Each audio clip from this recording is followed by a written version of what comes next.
அனைவருக்கும் வணக்கம். உறுதியாக இந்த போராட்டம் வெற்றி பெறும். ஏனென்றால் ஆண்களுக்கு மேலாக பெண்கள் இந்த போராட்டத்தை முன்னெடுத்துக்கிறோம். பெண்களை போராளிகளாக மாற்றியதுதான் இந்த திராவிட மாடல் அரசாங்கம் செய்த மிகப்பெரிய வேலை. அதனால இந்த போராட்டம் உறுதியாக வெற்றி பெறும். நம்பிக்கை இருங்க. நான் பேச ஆரம்பிக்கிறதுக்கு முன்னாடி உங்ககிட்ட ஒரு நம்பிக்கையை சொல்ல விரும்புறேன். நாம் தமிழர் கட்சியினுடைய நிலைப்பாடு அதான். நாம் தமிழர் கட்சி இத்தனை பேர் வந்திருக்கிறோம். நாகை நாடாளுமன்ற தொகுதியில இருந்து 6 சட்டமன்ற தொகுதி வரைக்கும் வந்திருக்கிறோம். எங்க எல்லாருடைய நிலைப்பாடு ஒன்றுதான். எங்கள் அண்ணன் செந்தமிழன் சீமான் அவர்கள் சொன்ன முடிவு இதுதான். நம்ம நிலம் அவனை காலே உள்ள வைக்க கூடாது. ரீஹாபிலிட்டேஷன் ரீசெட்டில்மெண்ட்டுக்கு நம்ம வரல. ஏன் நிலம் 1993 சிபிசிஆர் ஆரம்பிச்சாங்க. அப்போ நம்ம கொடுத்த 600 ஏக்கருக்கு பணம் வந்துச்சா? வரல.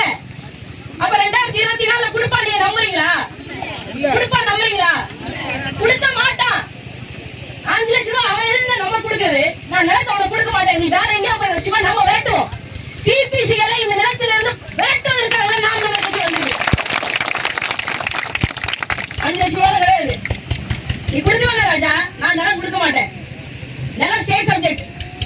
நிலம் மாநில அரசாங்கத்தின் கட்டுப்பாட்டில் இருக்கக்கூடிய ஒரு பிரிவு. அதாவது மாநில அரசு கட்டுப்பாடுனா நம்மளுடைய ஸ்டாலின் ஐயா கட்டுப்பாட்டில் இருக்கக்கூடிய ஒரு பிரிவு. அவர் நினைச்சிருந்தா 2021 மே 7ஆம் தேதி அவர் முதலமைச்சராக பதவி ஏற்கும் போது நமக்கு இழப்பீடு தொகை கொடுத்திருக்கான். ஏன்னா எந்த நிறுவனமும் இங்க நிலத்தை எடுக்கணும் அப்படின்னா மாநில அரசு கிட்ட போய் நிக்கணும். மாநில அரசு நிலத்தை வாங்கணும். மக்களுக்கு இழப்பீடு கொடுத்ததுக்கு அப்புறம் அந்த நிலத்தை வந்து அந்த நிறுவனத்துக்கு தாரை வார்க்கணும். இதுதான் சுழற்சி முறை. ஆனா இவங்க என்ன தெரியுமா, செத்து போன உங்க அப்பாவுக்கு 100 கோடி சமாதி கேட்டுவாரு. 100 கோடிக்கு சமாதி அவங்க அப்பாவுக்கு ஸ்டாலின் கேட்டாரு. அவங்க அப்பா பயன்படுத்திய பேனாவை கடல்ல நட்டமா நிமித்தத்துக்கு 100 கோடி ரூபாய் செலவு பண்றாருங்க. 100 கோடி ரூபாய் செலவு பண்றாரு. அந்த 100 கோடிய இந்த பனங்குடி, முட்டம், நரிமணம், உத்தமச்சோழபுரம், கோபராஜபுரம் இந்த 5 ஊராட்சி மக்களுக்கு கொடுத்திருந்தா 5 லட்சம் ரூபாய் சொல்றாங்க ஒரு குடும்பத்துக்கு. அப்ப எத்தனை குடும்பத்துக்கு கொடுத்துருக்கலாம்? 100 கோடி ரூபாய எத்தனை குடும்பத்துக்கு கொடுத்துருக்கலாம்? 2000 குடும்பத்துக்கு கொடுத்துருக்கலாம். எவ்வளவு? 2000 குடும்பத்துக்கு 100 கோடி ரூபாய் பிரிச்சு கொடுத்துருக்கலாம். ஆனா செய்யல. காரணம் என்ன? ஸ்டாலினுக்கு அவங்க அப்பன் தான் முக்கியம், நமக்கு நம்ம நிலம் தான் முக்கியம். அந்த நிலைப்பாடை இந்த மக்கள் எடுக்கணும். ரீசெட்டில்மெண்ட் ரீஹாபிலிட்டேஷன் தூக்கி குப்பையில போடு. என் நிலத்தை கொடுக்க முடியாது அப்படி ஒரு முடிவு எடுங்க. நான் உறுதியா நிக்கிறோம். இதை தெளிவுபடுத்திக்கோங்க. உங்களுக்கு இழப்பீடு தொகை கிடைக்காதுங்க. எப்படி கிடைக்கும் நினைக்கிறீங்க? அரசு கட்சியில காசு இருக்கா? இழப்பீடு தொகை கொடுக்கணும் அப்படின்னா இந்த நாகப்பட்டினம் பகுதியில் இருக்கக்கூடிய எல்லாருமே குடிச்சு சீரழியும், செத்து போகணும். ஏற்கனவே டாஸ்மார்க் 50,000 கோடி ரூபாய் ஆண்டு வருமானம், 1 லட்சம் கோடி வருமானம் வந்தா தான் இங்க இருக்கக்கூடிய 5 ஊராட்சியில் இருக்கக்கூடிய மக்களுக்கு இழப்பீடு தொகை கிடைக்கும். உங்க கணவன்மார்கள், உங்க அப்பா அம்மார்கள், உங்க அண்ணன்மார்கள் சாராயம் குடிக்கணுமா இல்ல உங்களுக்கு இழப்பீடு தொகை வேணுமா? எது வேணும்? அரசாங்கத்துக்கு இப்போ அரசு பணியில பணிபுரியக்கூடிய அரசு ஆசிரியர்களுக்கு உரிய நேரத்துல சம்பளம் கொடுத்தது வக்கில்ல. இங்க இருக்கக்கூடிய அரசு போக்குவரத்து யாராவது உங்களுடைய சொந்தக்காரங்க, உங்களுக்கு தெரிஞ்சவங்க, உங்க நண்பர்கள் யாராவது அரசு போக்குவரத்து துறையில கண்டக்டராவோ டிரைவராவோ வேலை பார்த்தாங்கன்னா எப்ப உங்களுக்கு சம்பளம் சரியா வருதான்னு கேளுங்க. ஓய்வு பெற்றவராக இருந்தா அவருக்கு பென்ஷன் தொகை உரிய நேரத்துல வர்றதா இருக்கா அப்படின்னு கேளுங்க. பென்ஷன் கொடுக்க மாட்டான், சம்பளம் கொடுக்க மாட்டான். காரணம் என்ன? கஜானால காசு இல்ல ராஜா. கஜானால காசே கிடையாது. அவன் செய்யறதெல்லாம் ஒண்ணுதான். அவன் அப்பனுக்கு சமாதி கட்டணும். அவங்க அப்பா படிச்ச புத்தகத்தை எல்லாம் தமிழ்நாடு முழுக்க வீதி உலா செய்யணும். அவங்க அப்பா பேனாவுக்கு வந்து 100 அடிக்கு செலவு வைக்கணும். 100 கோடி ரூபாயில. கேவலம். மக்கள் கிட்ட நான் சொல்றது ஒண்ணுதான். நீங்க விவசாயம் சார்ந்து நம்முடைய மக்கள் துரோகம் இழைக்கப்பட்டவர்களாக இருக்கும். 50 ஆண்டுகளுக்கு முன்னாடி விவசாயம் எப்படி இருந்தது? இயற்கை முறையில் இருந்தது. இங்க இருக்கக்கூடிய நீர்நிலையில இருக்கக்கூடிய கரம்ப மண் எடுத்து, ஆட்டு புழுக்கை எடுத்து, மாட்டு சாணத்தை எடுத்து, போன வருஷம் வரல விதை நெல்ல வச்சு இயற்கை முறையில விவசாயம் பண்ணிட்டு இருந்தோம். இன்னைக்கு எப்படி விதை நெல்லு தனிப்பட முதலாளிகிட்ட போயிடுச்சு, பூச்சிக்கொல்லி மருந்து தனிப்பட முதலாளிகள் கிட்ட போயிடுச்சு, உரம் தனிப்பட முதலாளிகள் கிட்ட போயிடுச்சு. நம்மளோட வருமானத்தை இழக்கிறோமா இல்லையா? வருமானம் போச்சு. விவசாயி கடன் கொள்ளையினால சாகுற அப்படின்னா அது காரணம் என்ன? இந்த மத்திய அரசு மாநில அரசு எடுத்த தவறான கொள்கை முடிவு தான் காரணம். 5008 5020 அரசு இருக்குல்ல, அது 5000 என்ன சொல்லுங்க, யாராவது சொல்லுங்க. போராட்ட கருத்தை என் மக்கள் விவசாயம் தான் நீங்க பண்றீங்க. 5008 5020 அரசியல இருக்கக்கூடிய 5000 என்னப்பா, யாராவது சொல்லுங்கப்பா. யாராவது ஒருத்தர் யார் 5000 என்ன? அதான் 5000 என்ன? அந்த 5000 என்ன? கோயில மணி அடிச்சு பூஜை பண்ற 5000 அது. பிலிப்பைன்ஸ்ல இருக்கு இன்டர்நேஷனல் ரைஸ் ரிசர்ச் இன்ஸ்டிடியூட் சொல்லி பிலிப்பைன்ஸ் வச்சிருக்கான். முன்னாடியே நம்ம நெல் விளைஞ்சோம் அப்படின்னா 3 அடிக்கு வருமா, நம்ம உரத்துக்கு வளரும். 4 அடி 5 அடிக்கு வந்து நெல் ஒசரமா வரும். இப்ப எப்படி இருக்கு நெல்லு? குட்டரக நெல்லா இருக்கு. பிலிப்பைன்ஸ்ல இருந்து நமக்கு வெள்ளை நெல் கொண்டு வரான், வெளிநாட்டுக்கார வெள்ளை நெல்ல கொண்டு வரான். அவனுடைய ரைஸ் ரிசர்ச் இன்ஸ்டிடியூட் இருக்குல்ல, இன்டர்நேஷனல் ரைஸ் தான் 5008 5020. ஆமா, இன்டர்நேஷனல் ரைஸ். நம்ம ரைஸ் கிடையாது, நம்ம வெள்ளை கிடையாது. நம்ம பாரம்பரிய விவசாய முறை அழித்து ஒழித்து இந்த கர்நாடகி தான், இந்த கர்நாடகி தான். எங்க அண்ணன் சொல்லுவாரு, எங்க அண்ணன் செந்தமிழன் சீமான் அவர்கள் சொல்லுவாரு, இந்த தமிழ்நாட்டை பிடிச்சிருக்கக்கூடிய எல்லா பீடையான பிரச்சனைகளுக்கும் வேர் தேடி மூலம் தேடி போனீங்கன்னா அங்க மஞ்சள் சால்வை போட்டு கருப்பு கண்ணாடி போட்டு ஒரு கருத்தை போய் உட்கார்ந்து இருக்கும்னு சொல்லுவாரு. அதே மாதிரி இந்த பிரச்சனை இருக்குல்ல, இன்னைக்கு பெண்கள் எவ்வளவு வேலை இருக்கு, அதெல்லாம் வீட்டுல உட்கார்ந்து இருக்கோம்ல. நம்ம பெண்கள் இவ்வளவு கஷ்டப்பட்டு காலவரையற்ற உண்ணாவிரதம் போராட்டம் இருப்பதற்கு மிக முக்கிய காரணமாக இருக்கிறதோ ஐயா கருணாநிதி தான். காரணம் என்ன? 1989 ஐயா கருணாநிதி அப்போது இந்திய நாட்டின் பிரதமராக இருந்த விபிசிக்கும் சேர்ந்து சிபிசி எல்லாம் நாகப்பட்டினம் மக்கள் கிட்ட தலையில கட்டிலாம் அவங்க தலையில முழா அரைச்சலாம் போட்ட திட்டம் தான் இந்த திட்டம். புரியுதா? இவரை தான் தமிழக தலைவர் ஒருத்தர் சொல்றான். நாம என்ன பண்றோம்? போற பக்கம் அவனை செதுக்கி சிலிசலா உடைக்கிறோம். எத்தனை பேர் இந்த மாதிரி மக்கள் கால வரைய பொண்ணு இருக்குமா? உங்க கனிமொழி கருணாநிதி தூக்கில 10,000 கோடி ஊழல் அடிச்சுட்டு டெல்லி திகார் சிறையில போனாங்க. அந்த ஊழல் செஞ்சு திகார் சிறைக்கு போய் உட்கார்ந்து தாங்க முடியாம கண்ணீர் விட்டீங்க. அப்ப ஏன் பெண்கள் வேலையை விட்டு, பிள்ளைகளை விட்டு, கணவனை விட்டு இந்த போராட்ட காலத்தை பார்க்கறத, போராட்ட காலத்துல நேர்மையாக 9 நாட்கள் போராட்டம் பார்க்க எங்களுக்கு எவ்வளவு வலிக்கும்? அப்ப தமிழர்கள் போராட்டம் ஒன்றுதான் வாழ்க்கையா? எங்களுக்கு வேற வாழ்க்கை கிடையாதா? நாங்க விவசாயம் பண்ண கூடாதா? எங்க தொழில்முறையை பார்க்க கூடாதா? எங்க அஞ்சமாக்கா பாருங்க, இன்னைக்கு போட்டு உள்ள போயிருக்கோம். எங்க அண்ணனை விட்டுட்டு வந்திருக்காங்க. நீங்க பாருங்க, உங்க பிள்ளை குட்டிலாம் ஸ்கூலுக்கு போயிருக்கோம்.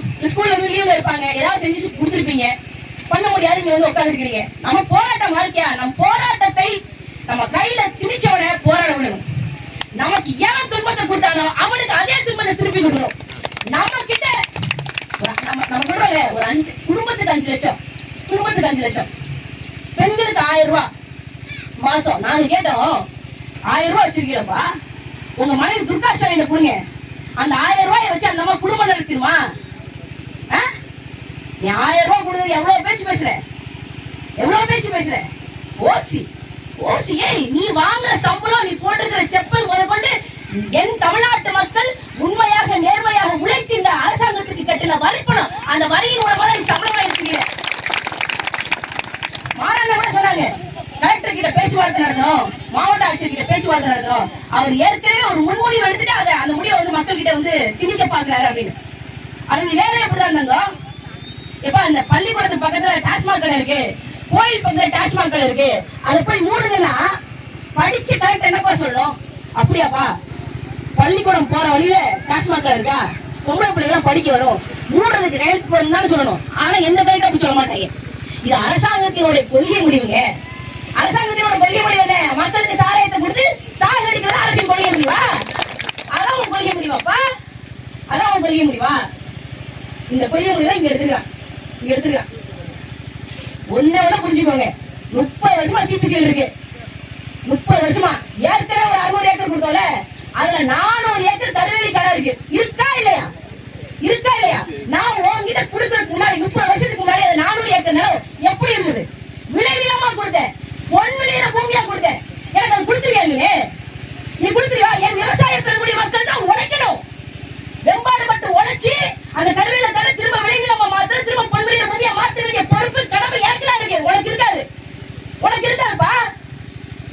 கருவேலங்களை மாத்தி விட்டுட்டு சாதாரண ஒரு கருவேலை மரம் இருந்தாலே காத்து இருக்கக்கூடிய ஈரத்தன்மையை உறிஞ்சி எடுத்துக்கோ. நீ பாருங்க, சுத்தி பாருங்க, ஃபுல்லா கருவேலை மரம் தான்.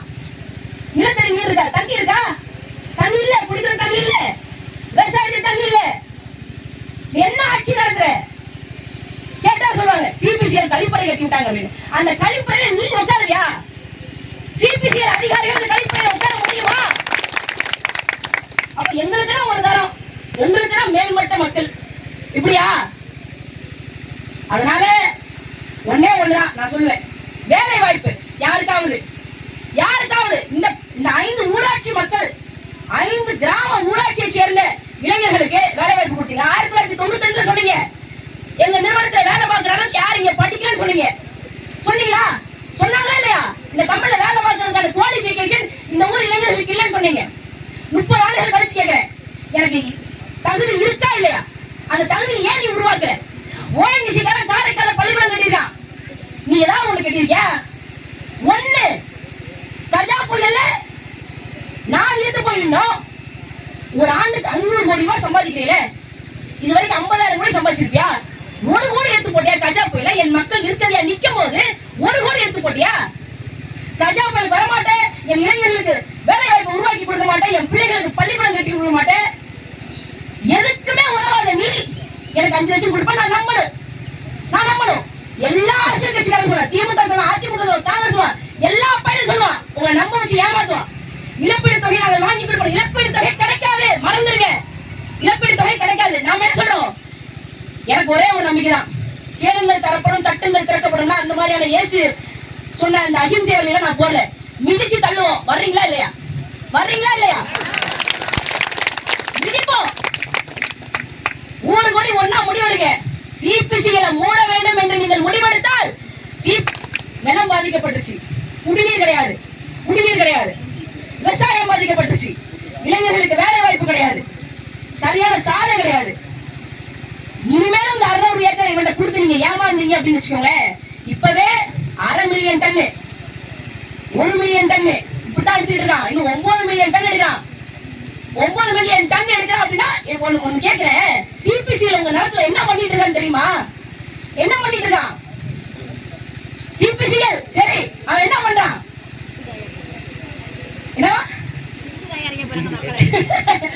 குண்டு தயாரிக்கிறதுக்கு ஒரு எரிபொருள், டீசல் தயாரிக்கிறான், பெட்ரோல் தயாரிக்கிறான், பிளைட் ஓடுதா, பிளைட்டுக்கான ஏவியேஷன் டர்பைன் ஃபியூவல் தயாரிக்கிறான், பாலிப்ரோபைன் தயாரிக்கிறான், மெழுகு தயாரிக்கிறான், பாராஃபின் வாக்ஸ் தயாரிக்கிறான், எல்பிஜி நம்ம சிலிண்டர் தயாரிப்போம்ல, சிலிண்டர் எல்பிஜி கேஸ் இருக்குல்ல, அது பண்றான், எல்லாம் பண்றான். இத இன்னும் பெருசா பண்ண போறான், 9 மில்லியன் டன்னுக்கு பண்ண போறான் ஒரு வருஷத்துக்கு. அப்புறம் என்ன அர்த்தம்? இப்பயே ஒரு ரூபாய் வாங்க முடியல, குடிக்கிறதுக்கு தண்ணி கிடையாது, விவசாயம் படுத்து போச்சு. இனிமேல 9 மில்லியன் டன்னுனா இந்த பகுதி முழுக்க பெட்ரோகெமிக்கல் மண்டலமாக மாறப் போகிறது. பெட்ரோகெமிக்கல் மண்டலமாக மாறப் போகிறது என்றால் என்ன அர்த்தம்? மக்கள் வாழ தகுதியற்ற நிலமாக மாறப்போகிறது, பாலைவன நிலமாக இந்த பனங்குடி கிராமம் மாறப்போகிறது என்பதைத்தான் அவன் திரும்ப பெட்ரோகெமிக்கல் மண்டலம் என்று சொல்லிக் கொண்டிருக்கிறான். நான் இந்த பனங்குடி கிராமத்துல 1000 ஆண்டுகளாக நான் வசிக்கிறேன். அந்த திமிரோட இருங்க. என் நிலம் எனக்கு தான், எனக்கு அடுத்து என் பேரப்பிள்ளைகளுக்கு, எனக்கு அடுத்து அவனுடைய பேரப்பிள்ளைகளுக்கு என்கின்ற முடிவை நீங்க எடுக்கணும். 600 ஏக்கர் சிபிசிஎல் கையில கொடுத்துட்டு ஐயோ குத்துதே கொடையுதே அப்படின்னீங்கன்னா ஒண்ணுமே பண்ண முடியும். எல்லாம் சொல்றாங்க, ஐயா எடப்பாடி ஒருங்கிணைந்த வேளாண் மண்டலமாக இதை அறிவிச்சார் அப்படின்னு சொல்றாங்க. உண்மையிலே சொல்றேன், 2020ஆம் ஆண்டு ஜனவரி 5ஆம் தேதி நாம் தமிழர் கட்சியினுடைய பொதுக்குழு கூட்டம் நடந்தது. அந்த பொதுக்குழுல ஒருங்கிணைந்த தஞ்சை மண்டலத்தை வேளாண் நிலமாக அறிவிக்க வேண்டும். அங்க இருக்கக்கூடிய நிலங்கள்ல ஹைட்ரோ கார்பன் எடுப்பதோ, பெட்ரோல் எடுப்பதோ, டீசல் எடுப்பதோ, இந்த மாதிரியான சுத்திகரிப்பு வேலைகளை செய்யக்கூடாது. ஒருங்கிணைந்த தஞ்சை மண்டலத்தை வேளாண் மண்டலமாக அறிவிக்க வேண்டும் என்ற தீர்மானத்தை எடுத்து அந்த தீர்மானத்தை நிறைவேற்றியது இந்த தமிழ்நாட்டிலே முதல் நாம் தமிழர் கட்சி மட்டும்தான். நாம் தமிழர் ஆற்றினார். நான் ஏன் இவ்வளவு தெளிவா சொல்றேன் தெரியுமா? நாம் தமிழர் கட்சியின் பொதுக்குழு கூட்டத்துல அந்த தீர்மானத்தை படிச்சது நான் தான். அதனால எனக்கு ரொம்ப தெளிவா ஞாபகம் இருக்கு. நாங்க தான் செஞ்சோம். அதுக்கப்புறம் தான் எடப்பாடி எங்களை பார்த்து காப்பி அடிச்சாலும் மக்களுக்கு நல்லது பண்ணீங்கன்னா நான் மகிழ்ச்சி ஏத்துக்கிறேன்ப்பா, உங்களுக்கு நான் வாழ்த்துக்கள் தான் சொல்றேன். ஆனா நீங்க எங்க அக்கா காரியமா சொன்ன மாதிரி ஒரு இக்கு வச்சுங்க பாத்தீங்களா, அந்த இக்குக்கு தான் அப்படியே நங்கு நங்கு நங்கு நங்கு கீழே ஊட்டிட்டு இருக்கோம். அதனால மக்களுக்கு சட்டம் மக்களுக்கான சட்டமா மாத்தணும், மக்களுக்கான சட்டமா மாத்தணும். அப்புறம் நீங்க சொல்றான் அன்பார்ந்த மக்களே, மக்களாட்சி என்பது மக்களுக்காக மக்களால் செய்யப்படுவது மக்களாட்சி என்று சொல்றான். ஆனா இன்னைக்கு மக்களாட்சி அப்படியா இருக்கு? தனிப்பெரும் நிறுவனங்களுக்காக பெரும்பெரும் முதலாளிகளால் செய்யப்படுகின்ற ஒரு ஆட்சியாக, ஒரு கார்பரேட் கட்சியாக, நிறுவனங்களின் ஆட்சியாக மாறிவிட்டது. டிஏவோ நமக்கு சாதகமாக இல்ல, டிஆர்ஓ நமக்கு சாதகமாக இல்ல, இங்க இருக்கக்கூடிய மாவட்ட கலெக்டர் நமக்கு சாதகமாக இல்ல, இங்க இருக்கக்கூடிய முதலமைச்சர் அவர் யாருக்கு சாதகமா இருக்கிறான்னு அவருக்கே தெரியல. அவர் தமிழ்நாட்டின் முதலமைச்சர் நானாங்கிற அளவுக்கு இருக்கிறாரு. பேசல, நான் பேசுற மாதிரி ஒரு 2 நிமிஷம் ஐயா ஸ்டாலின் அவர்களை பேச சொல்லிருங்க. இந்த பிரச்சனை சார்ந்த பணமுடி மக்கள் பிரச்சனை சார்ந்து பேச சொல்லிருங்க, நாங்க பேசுறதை நிப்பாட்டிக்கிறோம்ப்பா. அப்படிப்பட்ட தகுதியற்ற ஒரு முதலமைச்சரை தான் இன்னைக்கு தமிழ்நாட்டு மக்கள் முதலமைச்சராக பெற்றிருக்கிறார்கள் என்பதை என் அன்பார்ந்த தமிழ் சமூக மக்கள் புரிந்து கொள்ள. மக்களுடைய பிரச்சனைகள் புரியாது, மக்களுடைய கண்ணீர் புரியாது, மக்களுடைய வேதனை புரியாது, மக்களுடைய துக்கம் புரியாது, எதுவுமே புரியாது. ஆனா தமிழ்நாட்டின் முதலமைச்சரா மட்டும் வரணும். எப்படி வருவீங்க? 2 வருஷம் தான். ஒன்ன புரிஞ்சுக்கோங்க, 2026ஆம் ஆண்டு 2 வருஷம் தான். எப்படி பார்த்தாலும் எங்கள் அண்ணன் செந்தமிழன் சீமான் அவர்களுடைய ஆட்சியில ஒருங்கிணைந்த தஞ்சை மண்டலம் வேளாண் மண்டலமாக மாற்றப்படும். அப்ப சிபிசி எங்க இருக்குன்னு மட்டும் பாக்குறேனே, எங்க இருக்கு? என்ன பண்றான்? பெட்ரோல் எடுக்கிறது, பாராபின் வேக்ஸ் எடுக்கிறது, அது எடுத்ததுக்கு அப்புறம் ஒரு கழிவு வரும் பாத்தீங்களா, அந்த கழிவை திரும்ப பூமிக்குள்ளே செலுத்தான். திரும்ப பூமிக்குள்ளே செலுத்துறதுனால என்ன ஆகுது? பூமிக்கு கீழே இருக்கக்கூடிய, இப்ப நம்ம பூமிக்கு மேல ஒரு ஆறு ஓடுது, அதே மாதிரி பூமிக்கு கீழே ஆறு ஓடும். 600 அடிக்கு, 800 அடிக்கு, 900 அடிக்கு, 1000 அடிக்கு பூமிக்கு கீழே ஆறுகள் ஓடிட்டே இருக்கும். எங்கெங்கெல்லாம் ஆறு அப்படி ஓடுதோ, எப்ப எங்கெல்லாம் தண்ணி ஓடுதோ அங்க போய் இந்த கழிவு போய் கலக்குது. 20 ஆண்டுகளுக்கு முன்னாடி, 30 ஆண்டுகளுக்கு முன்னாடி 20 அடி கொண்டா தண்ணி கிடைச்ச பூமி இந்த நாகப்பட்டினம் பூமி. இன்னைக்கு அப்படி கிடைக்குதா? 700 அடி கொண்டாலும் தண்ணி கிடைக்கிறது இல்ல, 1000 அடி கொண்டாலும் தண்ணி கிடைக்கிறது இல்ல. குடிக்கிறதுக்கு தண்ணி இல்லாத மக்களாக நாம் மாற போறோம். நமக்கு பின்னாடி வரக்கூடிய நம்மளுடைய பிள்ளைகள், அவனுக்கு பிறக்கக்கூடிய பேர பிள்ளைகள் நம்மளுக்கு சட்டையை பிடிச்சி கேள்வி கேட்பான், என்னப்பா நீ பண்ண அப்படின்னு. இந்த கிறுக்கு பையன் வர்றதுக்கு என்ன பண்ண கேட்பானா இல்லையா? சத்தியமா கேட்பான். ஒழுங்கா சம்பாதிக்க என்னப்பா நீ இன்னைக்கு பேட்டா காசு 20 ரூபா கொடுக்குற, 100 ரூபா கொடுப்பா அப்படின்னு எடுத்துட்டு போனா இல்லையா? அப்ப அவனுக்கான நிலம், இப்ப நம்ம வாழ்ற இந்த பூமி நமக்கு சொந்தமா, இந்த பூமி நமக்கு இல்ல, எதிர்கால தலைமுறைக்கு சொந்தமான பூமி இது, எதிர்கால தலைமுறைக்கு சொந்தமான காட்சி இது, எதிர்கால தலைமுறைக்கு சொந்தமான நீர் இது. அந்த நீரெல்லாம் போய் 5 லட்சம் ரூபாய் காசுக்கு தயவு செய்து இருக்கிறாங்க. நான் உங்களை விட வயது குறைவானவராக இருக்கலாம், ஆனா அன்பார்ந்த தாய் தமிழ் சொந்தங்களே, எங்கள் அண்ணன் செந்தமிழன் சீமான் அவர்களின் குரலாக நான் ஒழிக்கிறேன். இழப்பீடுக்காக நிற்க வேண்டாம், நாம் எதையும் இழந்துவிடக் கூடாது. நிலத்தை சிபிசிஎலுக்கு தாரை வார்க்க மாட்டேன் என்கின்ற முடிவை எடுத்து பேரழிச்சவாங்க. 2 வருஷம் அண்ணன் செந்தமிழன் சீமான் அவருடைய ஆட்சி தமிழ்நாட்டில் மலர போகுது. இந்த உண்ணாவிரத போராட்டம் இருந்தா நான் ரிசைன் பண்ணிக்கப்பா. உடனே ஒருங்கிணைந்த தஞ்சை மண்டலம் வேளாண் மண்டலமாக மாற்றப்படும். இந்த கருவேலி மரம் ஒண்ணு கூட இருக்காது, தமிழ்நாடு முழுக்க இருக்காது கருவேலி மரம். எல்லாத்தையும் அழிச்சு ஒழிச்சிடும். கருவேலங்காடுகளை திரும்ப விளைநிலங்களாக மாற்றுவோம், பொன்விளையிற பூமியாக மாற்றுவோம். விவசாய பெருங்குடி மக்கள் அரசாங்க பணியாளராக மாற்ற போறாரு. வராரா? நீயும் கவர்மெண்ட் ஆபீசர்ப்பா, நானும் கவர்மெண்ட் ஆபீசர்ப்பா, புரியுதா? விவசாய பணி அரசாங்க பணி, ஆடு மாடு வைத்தல் அரசாங்க பணியாக நாங்கள் மாற்றிடுவோம். கட்டாயம் நடக்கும். ராஜா மாதிரி வாழலாம். நிஜமா சொல்றேன், எங்கள் அண்ணன் செந்தமிழன் சீமான் அவருடைய ஆட்சியில வேளாண் பெருங்குடி மக்கள், விவசாய பெருங்குடி மக்கள் ராஜா மாதிரி வாழலாம். இவங்கிட்ட போய் 5 லட்சம் ரூபாய்க்கு போய் நிக்காதீங்க, நிலம் நம்மது என்கின்ற ஒரு பெருமுடிவை எடுங்க, ஒரு புரட்சிகர முடிவை எடுங்க. அந்த முடிவு நீங்க எடுத்தீங்க, உங்களுக்காக நான் முன்னாடி இருப்பேன், உங்களுக்கு பின்னாடி இல்ல. நீங்க அந்த முடிவை எடுத்துட்டீங்க அப்படின்னா உங்களை காவல்துறை கைது பண்ணாது. இன்னைக்கு வந்தாங்களா? நிலம் அளவில் செய்யறதுக்கு அலுவலர்கள் வந்தாங்களா? வரமாட்டாங்க. அவங்களுக்கு நீங்க தெரிய மாட்டீங்க, முன்னாடி இருக்கிற நாம் தமிழர் கட்சிக்காரங்க நாங்க தான் தெரியும்.